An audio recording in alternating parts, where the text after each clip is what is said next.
एक capacitor of capacity C has charge Q and stored energy is W। Capacitor का capacitance है C, charge Q है और energy जो स्टोर्ड है वो W है।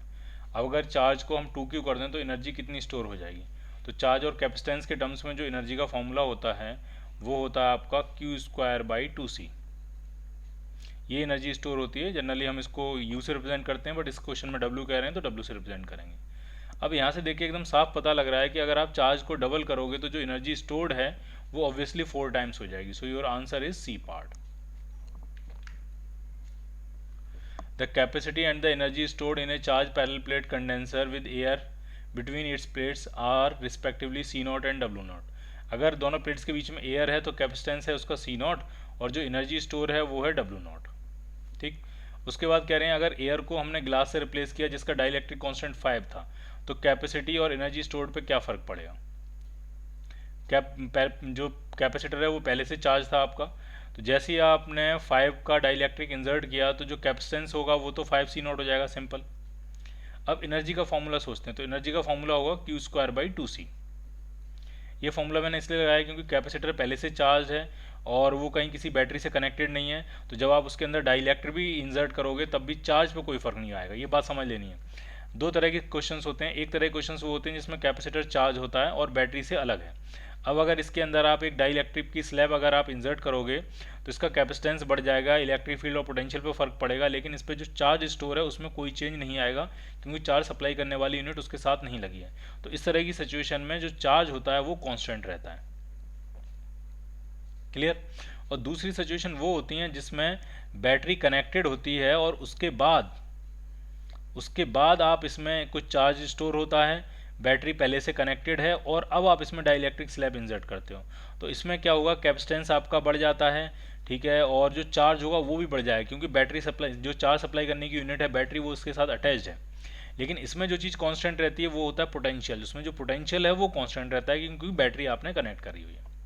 ठीक, तो हमारा जो इसमें ऐसा कुछ मेंशन नहीं किया है कि बैटरी वगैरह कुछ कनेक्ट की है, इसमें तो सिंपली कह रहे हैं ये कैपेसिटर है, उसके अंदर चार्ज पैरेलल प्लेट कैपेसिटर है, उसकी कैपेसिटी और एनर्जी के बारे में बात कर रहे हैं। तो इसमें फिर हम ये वाला फॉर्मूला लगाएंगे, तो यहाँ पे चार्ज कांस्टेंट है तो ये वाला फॉर्मूला लगाएंगे, तो कैपेसिटेंस अगर 5 टाइम्स बढ़ जाएगा तो एनर्जी 5 टाइम्स कम हो जाएगी, तो जो नई एनर्जी होगी वो होगी W0/5। तो कैपेसिटेंस 5 टाइम्स बढ़ गया और एनर्जी 5 टाइम्स कम होगी। So your answer is B part.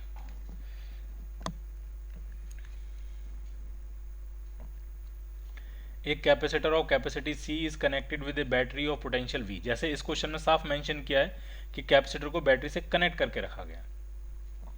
ठीक, the distance between its plates is reduce to half. Distance आधी कर दी है और बैटरी जो है वो सेम लगी हुई है उसके साथ। देन द जो न्यू एनर्जी होगी वो कितनी होगी? ठीक है, तो आप इसको समझना आराम से। पहले कैपेसिटेंस C था और V वोल्ट की बैटरी लगी थी और C की वैल्यू क्या होगी? C होगी आपकी A∈0/D।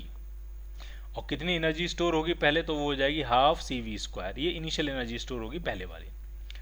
अब क्या, अब जैसे ही आपने क्या कहा, ये जो सेपरेशन था ये कम कर दिया, आधा कर दिया, तो कैपेसिटेंस डबल हो जाएगा। इस फॉर्मूले से साफ पता लग रहा है अगर आप D की जगह D/2 करोगे तो कैपेसिटेंस डबल हो जाएगा। तो अब जो नया कैपेसिटेंस होगा वो 2C होगा। ठीक, तो और बैटरी V वोल्ट की भाई लगी हुई है, तो जो नई एनर्जी होगी वो आपकी हो जाएगी हाफ। C की जगह आप क्या डालोगे? 2C × V²। ठीक है, तो ये है कैपेसिटर पे पुरानी एनर्जी स्टोर्ड और ये है कैपेसिटर पे नई एनर्जी स्टोर। तो इंक्रीज इन एनर्जी कितना होगा? कैपेसिटर के अंदर एनर्जी का इंक्रीज कितना हो जाएगा? तो ये हो जाएगी final energy minus initial energy. तो जो कैपेसिटर ने के अंदर एनर्जी का इंक्रीज होगा वो भी आपका माइनस करने के बाद हाफ CV² के बराबर बचेगा। इतनी बात ठीक है। लेकिन आपसे क्वेश्चन में ये नहीं पूछ रहे हैं कि कैपेसिटर की कितनी एनर्जी का इंक्रीमेंट हुआ है। आपसे जो क्वेश्चन में पूछ रहे हैं वो ये पूछ रहे हैं then the new energy given by the battery. Battery ने कितनी एनर्जी दी है, बैटरी ने कितना वर्क किया। तो बैटरी जितना वर्क करती है उसका आधा तो कैपेसिटर पे स्टोर होता है और आधा हीट की फॉर्मेट में, ये जो वायर्स हैं इनमें इनके रेजिस्टेंस की वजह से हीट की फॉर्मेट में वो डेसिपेट हो जाता है। तो एनर्जी कैपेसिटर के पास जो पहुंची है वो हाफ CV² है। तो बैटरी ने कितनी एनर्जी भेजी होगी यहाँ से? CV², क्योंकि आधी एनर्जी हीट में डेसिपेट होनी है और आधी कैपेसिटर के पास जाके स्टोर होगी। तो बैटरी का जो वर्क डन पूछा जाएगा तो वो आंसर बनेगा डी पार्ट। अगर क्वेश्चन में ये पूछा होता कैपेसिटर पे कितनी एक्स्ट्रा एनर्जी पहुंच जाएगी, नई एनर्जी कितनी होगी कैपेसिटर पे, तो आंसर बनता है इसका बी पार्ट। लेकिन क्वेश्चन पूछा गया बैटरी ने कितनी दी, तो बैटरी हमेशा डबल वर्क करती है। इस बात को एकदम आप समझ लो ढंग से। मैं आपको सिंपल तरीके से समझा रहा हूँ। देखिए, जैसे मान लीजिए कैपेसिटर है, सी इसका कैपेसिटेंस है, बी वोल्ट की आपने बैटरी लगाई है और कैपेसिटर चार्ज होना शुरू हो गया, क्यू इस पे चार्ज आएगा और क्यू की वैल्यू क्या होगी, सी वी के बराबर। अब मैं पूछूं energy stored on the capacitor, capacitor पे कितनी एनर्जी स्टोर होगी, तो फॉर्मूला सिंपल है, half C V square. Formula क्या है, हाफ सी वी स्क्वायर। अब मैं आपसे पूछता हूँ बैटरी ने वर्क कितना किया, work done by battery, battery ने कितना वर्क किया, तो बैटरी ने अपने V पोटेंशियल डिफरेंस से Q चार्ज मूव कराया, तो बैटरी का जो वर्क डन होगा वो Q इंटू वी होगा। बैटरी ने V के पोटेंशियल डिफरेंस से कितना चार्ज फ्लो कराया यहाँ से, Q, तो बैटरी का work done Q into V होगा। अब अगर हम Q की वैल्यू डालें CV, तो ये CV इंटू वी यानी बैटरी का वर्क डन आ गया CV स्क्वायर। और यहाँ से बात एकदम साफ है कि बैटरी ने जो वर्क किया CV स्क्वायर, उसका सिर्फ आधा ही कैपेसिटर पे स्टोर हुआ है, बचा हुआ आधा कहाँ गया, तो बचा हुआ आधा जो होगा वो ये जो वायर है इसमें हीट की फॉर्मेट में डेसिपेट हो जाएगा। क्लियर?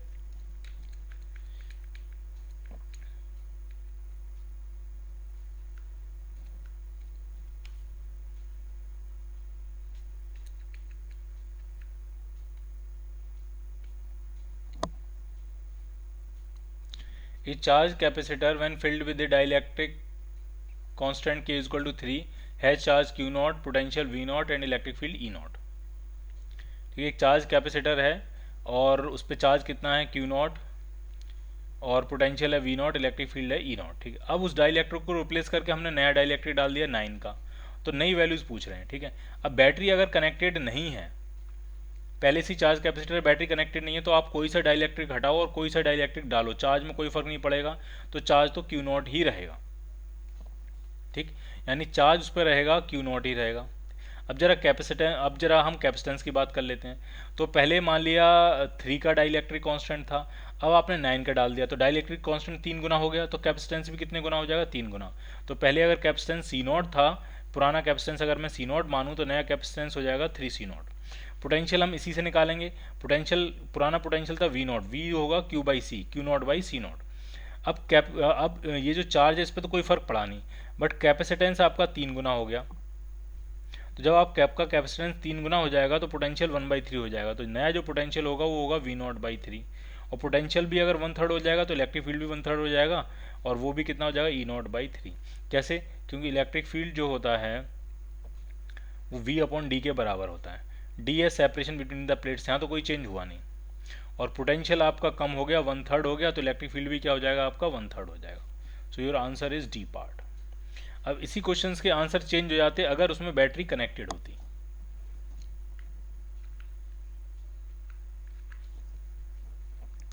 ये 2 microfarad capacitor is charge to 100 volt and then its placed are connected by a conducting wire, the heat produce is. 2 microfarad का कैपेसिटर है, 100 वोल्ट से चार्ज किया, तो उस पर कुछ एनर्जी स्टोर हो जाएगी, हाफ सी वी स्क्वायर, और फिर हमने दोनों प्लेट्स को वायर से कनेक्ट कर दिया, तो वो जितनी भी एनर्जी होगी वो सारी की सारी हीट की फॉर्मेट में डेसिपेट हो जाएगी। तो कितनी एनर्जी हीट की फॉर्मेट में डेसिपेट होगी, तो वो होगी आपकी half C V square. Half capacitance है 2 माइक्रोफैरड यानी 10⁻⁻⁶, और वोल्टेज है 100 का स्क्वायर करेंगे तो 10⁻⁴ हो जाएगा, 2 से 2 कैंसिल आउट हो गया, तो ये आपका आया 0.01 joule. So your answer is C part. The force between the plates of a parallel plate capacitor of capacitance C and distance between the plates, distance of separation या separation between the plates is D with potential difference V। ठीक, तो आपसे force पूछ रहे हैं, force, तो जो force का फॉर्मूला होता है, force between plates parallel plate capacitor, sorry ये प्लस चार्ज और ये माइनस चार्ज, इस पे चार्ज है प्लस Q, इस पे चार्ज है माइनस Q, और प्लेट्स का एरिया A है, कुछ डिस्टेंस D है, और हमें फोर्स के बारे में बात चल रही है। ठीक, जरा समझिए इसमें पोटेंशियल कितना दिया V, चार्ज नहीं दिया है, पोटेंशियल दिया V, कैपेसिटेंस दिया है C, तो चार्ज तो आप निकाल लोगे, Q इक्वल टू क्या हो जाएगा CV, जहाँ जरूरत पड़ेगी वहाँ हम डालेंगे। ठीक, अब हम फोर्स ऐसे निकाल रहे हैं, हम क्या करेंगे, इस सिंगल लेयर की वजह से इस रीजन पे इलेक्ट्रिक फील्ड निकालेंगे, नेट इलेक्ट्रिक फील्ड नहीं, इस सिंगल लेयर की वजह से यहाँ पे इलेक्ट्रिक फील्ड कितना होगा, और उस इलेक्ट्रिक फील्ड में उस चार्ज से मल्टीप्लाई कर देंगे तो फोर्स मिल जाएगा। तो वो जो इलेक्ट्रिक फील्ड आएगा सिंगल लेयर की वजह से, तो वो फॉर्मूला होता है sigma upon 2 epsilon not, single layer की वजह से। मैं नेट इलेक्ट्रिक फील्ड नहीं पूछ रहा हूँ दोनों प्लेट्स के बीच में, एक सिंगल लेयर की वजह से, sigma upon 2 epsilon not. Sigma क्या होगा, सिग्मा होगा क्यू अपॉन ए, तो क्यू अपॉन 2 एप्सिलॉन नॉट, ये बन गया इलेक्ट्रिक फील्ड। अब अगर फोर्स निकालना है तो क्यू इंटू ई कर देंगे, ठीक है, चार्ज निगेटिव है तो अट्रैक्शन का फोर्स होगा, तो ये आपका बन जाएगा minus Q into Q upon 2a epsilon naught. Minus sign सिर्फ ये बताएगा कि अट्रैक्शन का फोर्स है, तो ये आया minus Q square upon 2 epsilon nought. अब क्यू की वैल्यू आपको दी नहीं है तो क्यू की जगह सी भी डाल सकते हैं, तो ये बन गएगा minus C square V square upon 2a epsilon nought. अब a एप्सिलॉन नॉट के टर्म्स में आंसर ही नहीं, तो ऐसा करते हैं इसमें d से डिवाइड कर लेते हैं, d से मल्टीप्लाई कर लेते हैं, ताकि ये बन जाएगा कैपेसिटेंस, और एक कैपेसिटेंस से एक कैपेसिटेंस कैंसिल आउट, तो आपका आंसर बना minus C V square upon 2d। Minus sign सिर्फ ये बताया कि ये फोर्स जो है वो अट्रैक्शन का है, तो your answer is A part, C V square upon 2d।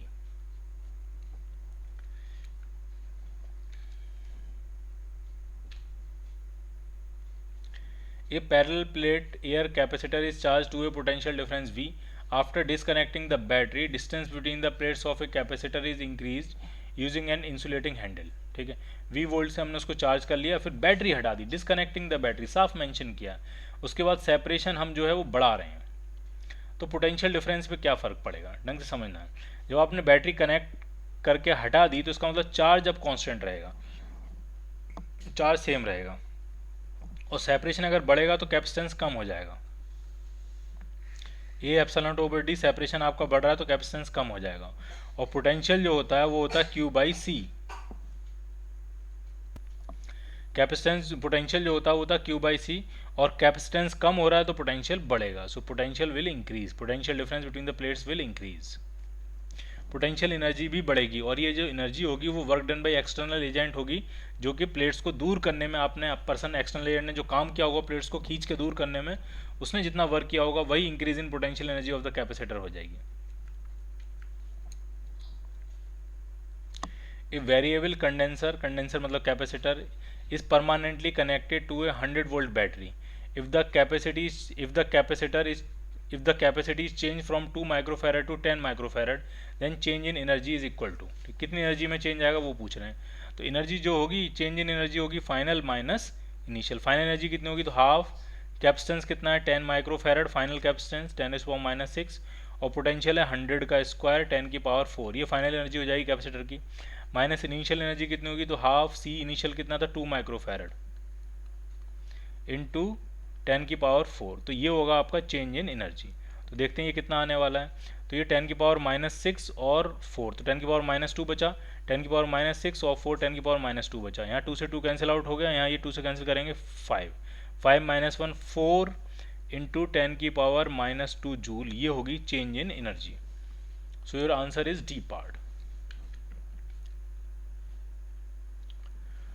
To condensers मतलब capacitors of capacity 0.3 microfarad and 0.6 microfarad are connected in series, दो कैपेसिटर को हमने सीरीज में कनेक्ट किया है, और ये जो पूरा कॉम्बिनेशन है ये 6 वोल्ट के पोटेंशियल डिफरेंस के अक्रॉस, इसके अक्रॉस 6 वोल्ट का पोटेंशियल डिफरेंस लगाया गया है, तो एनर्जी का रेशियो पूछ रहे हैं किस रेशियो में होगी, ठीक। तो सीरीज में इंपॉर्टेंट बात ये है कि चार्ज सेम होगा, कितने वोल्ट की बैटरी लगाई है वो उससे इंपॉर्टेंट नहीं है, इंपॉर्टेंट बात ये है कि सीरीज में हमें तो रेशियो निकालना है ना, सीरीज में चार्ज सेम होगा, तो फॉर्मूला एनर्जी के लिए लगाएंगे हम Q²/2C, और चार्ज सेम है इसका मतलब एनर्जी जो है वो कैपेसिटेंस के इन्वर्स प्रोपोर्शन में जाएगी, तो कैपेसिटेंस का रेशियो अगर 1:2 है, पहले वाला 0.3 दूसरा वाला 0.6, कैपेसिटेंस का रेशियो अगर 1:2 है तो जो एनर्जी का रेशियो होगा वो 2:1 होगा, so your answer is B part.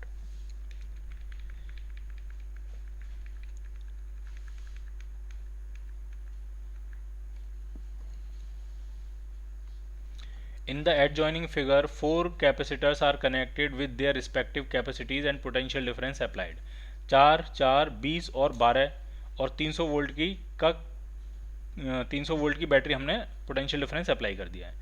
अब आपसे पूछ रहे हैं charge and the potential difference across 4 microfarad, इस 4 माइक्रोफेरेड या ये ले लो, दोनों पैरेलल में है, तो दोनों के अबाउट पोटेंशियल डिफरेंस सेम होगा, कैपेसिटी भी सेम है तो चार्ज भी सेम होगा, तो इन चार में से कोई सी एक ले लो, मान लिया आपने पहला वाले ले लिया, पूछ रहे हैं इसमें चार्ज कितना होगा, इसके अक्रॉस पोटेंशियल डिफरेंस कितना होगा, ठीक। तो देखिए कैसे करेंगे, ये 4 और 4 पैरेलल में है तो जुड़ के हो जाएगा 8, तो आपका सिंपल डायग्राम ये बना, पहला वाला है 20 माइक्रोफेरड, दूसरा वाला जो है ऐड करके मैंने कह दिया 8 माइक्रोफेरड, और तीसरा वाला है 12 माइक्रोफेरड। ठीक, और यहाँ से आपने ये 300 वोल्ट की बैटरी लगाई है। पहले मैं पोटेंशियल डिफरेंस निकाल रहा हूँ, कैसे निकाल रहा हूँ समझिए। सीरीज में चार्ज सेम होता है, ठीक, चार्ज अगर सेम है तो Q equal to C V बनेगा, तो जो V होगा वो C के इन्वर्सली प्रोपोर्शनल हो जाएगा। तो वोल्टेज जो है वो कैपेसिटेंस के इन्वर्स रेशियो में डिस्ट्रीब्यूट होगा, यानी वोल्टेज का जो डिस्ट्रीब्यूशन का जो रेशियो होगा वो होगा 1:20:1/8:1/12, ये रेशियो होगा वोल्टेज डिस्ट्रीब्यूशन का। थोड़ा इसको ढंग से कर लेते हैं, इसको मैं ऊपर कुछ मल्टीप्लाई करके इसको थोड़ा सिंपल बना लेते हैं। तो पहले अगर मैं इस पूरे में 20 से मल्टीप्लाई करूं, ठीक है, 20 से मल्टीप्लाई कर दें या 120 से मल्टीप्लाई कर देते हैं, सब सेटल हो जाएगा। 120 से मल्टीप्लाई कर देते हैं तो ये आएगा 6, ये कितना आएगा, तो ये आपका आएगा 15, और ये कितना आएगा 10। 6:15:10 ये बनेगा इसका ratio.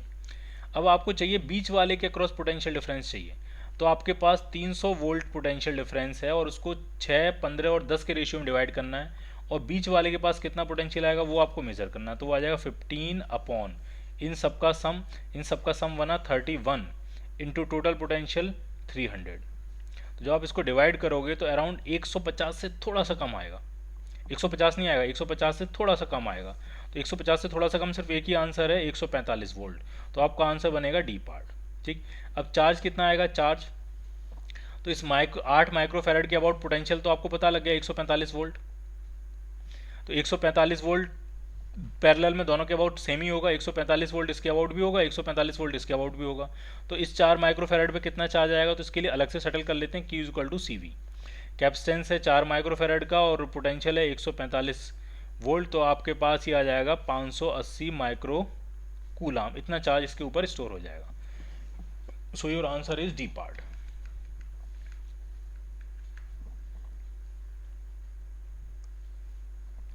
Two condensers C1 and C2 in a circuit are joined as shown in a figure। दो कंडेंसर है, एक C1 है और एक C2 है, इनको सीरीज में इस तरह से कनेक्ट कर दिया गया। ठीक है, A पॉइंट का पोटेंशियल है V1 और B पॉइंट का पोटेंशियल है V2। तो आपसे D पॉइंट का पोटेंशियल आपसे पूछने कितना होगा। ठीक, तो ये सीरीज का सेटअप है, जो सेटअप है वो सीरीज का, और सीरीज में चार्ज सेम होता है। तो अगर मैंने कहा इसका पोटेंशियल V है, तो जो चार्ज Q इस पे आएगा वही चार्ज Q इस पे आएगा। तो Q निकाल के बराबर कर देते हैं। Q इक्वल टू क्या होता है, C इंटू जो भी पोटेंशियल डिफरेंस होगा V। तो पहले केस में Q चार्ज अगर हम निकालेंगे तो वो हो जाएगा कैपेसिटेंस C1 और पोटेंशियल डिफरेंस कितना होगा, तो वो होगा V1 माइनस V। यहाँ का पोटेंशियल V1 है, यहाँ का V है, तो पोटेंशियल डिफरेंस हो जाएगा V1 माइनस V। और दूसरे कैपेसिटर पे अगर चार्ज निकालोगे Q, तो वो कितना हो जाएगा, तो वो हो जाएगा C2 times V minus V2। और हमें दोनों को इक्वेट कर देना, यहाँ से आपको V मिल जाएगा। तो ये आपका आया C1 V1 minus C1 V is equal to C2 V minus C2 V2। तो जरा सॉल्व करते हैं इसको, इस C2 V2 को इधर ले आते हैं, तो ये आ जाएगा C1 V1 plus C2 V2, और इधर आपका बनेगा C1 plus C2 times V। तो हमें तो V चाहिए था, तो ये C1 प्लस C2 यहाँ नीचे आ जाएगा। तो आपका आंसर बना C1 V1 plus C2 V2 upon C1 plus C2। So your answer is C part. 3 capacitors of 2 microfarad, 3 microfarad and 6 microfarad are joined in series and the combination is charged by a means of 24 volt battery. The potential difference between the plates of 6 microfarad। बहुत ही आसान, अभी हमने question किया बिल्कुल वैसा ही है।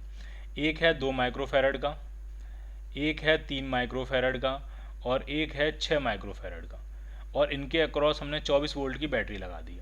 अब simply ये पूछ रहे हैं कि इस 6 के अबाउट पोटेंशियल कितना होगा। तो फिर से वही बात, सीरीज में चार्ज क्या होता है, सेम, और Q इक्वल टू होता है CV। चार्ज अगर सेम है तो पोटेंशियल डिफरेंस कैपेसिटेंस के इनवर्स रेशियो में डिस्ट्रीब्यूट होगा। तो किस हिसाब से डिस्ट्रीब्यूट होगा, तो वो होगा 1/2:1/3:1/6 के रेशियो में डिस्ट्रीब्यूट होगा। इसको सही करने के लिए पूरे में 6 से मल्टीप्लाई कर देते हैं, तो ये आपका आ गया 3:2:1 रेशियो में डिवाइड करना है 24 वोल्ट को। तो पहले वाले कैपेसिटर को कितना मिलने वाला, तो मिलने वाला 3/3 + 2 + 1 मतलब 6 इंटू 24, इतना वोल्ट होगा पहले कैपेसिटर के अक्रॉस। दूसरे के अक्रॉस कितना होगा, 2/6 इंटू 24, और तीसरे वाले कैपेसिटर के अक्रॉस कितना होगा, तो वो होगा 1/6 इंटू 24। हमें तो आखिरी वाले का पूछा गया है, तो 6 से कैंसिल करेंगे तो 4 वोल्ट का पोटेंशियल डिफरेंस होगा आखिरी वाले कैपेसिटर पे। तो ये हो गया 4 वोल्ट का पोटेंशियल डिफरेंस।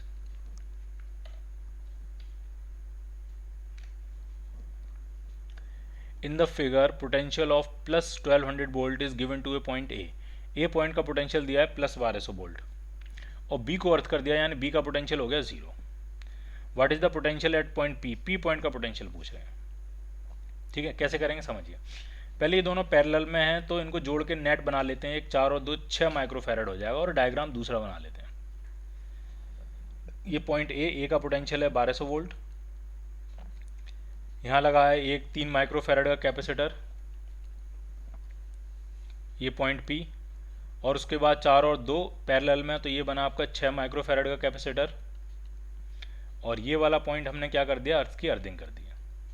अब पी पॉइंट का आपसे पोटेंशियल पूछ रहे हैं, तो मेरा लॉजिक अब ये है कि ये दोनों कैपेसिटर आपके सीरीज़ में हैं और सीरीज़ में चार्ज सेम होता है, तो जो चार्ज इसके अक्रॉस होगा वही चार्ज इस पे लाई करेगा। Q equal to C V, तो इस पर कितना चार्ज होगा, C है 3 माइक्रोफैरड और V है 1200 माइनस इसका पोटेंशियल मैं मान लेता हूँ V, 1200 वी नॉट मान देता हूँ, 1200 minus V naught is equal to वही चार्ज इस पे आएगा।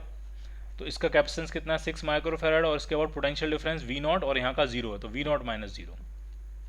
ठीक, सॉल्व कर लेते हैं। 3 से ये कैंसिल करेंगे 2 टाइम्स, तो ये 2 वी नॉट हो जाएगा, ये वी नॉट इधर आ गया 3 वी नॉट, तो 1200 तो आपका आया 3 वी नॉट के बराबर, तो वी नॉट आपका आ गया 400 वोल्ट।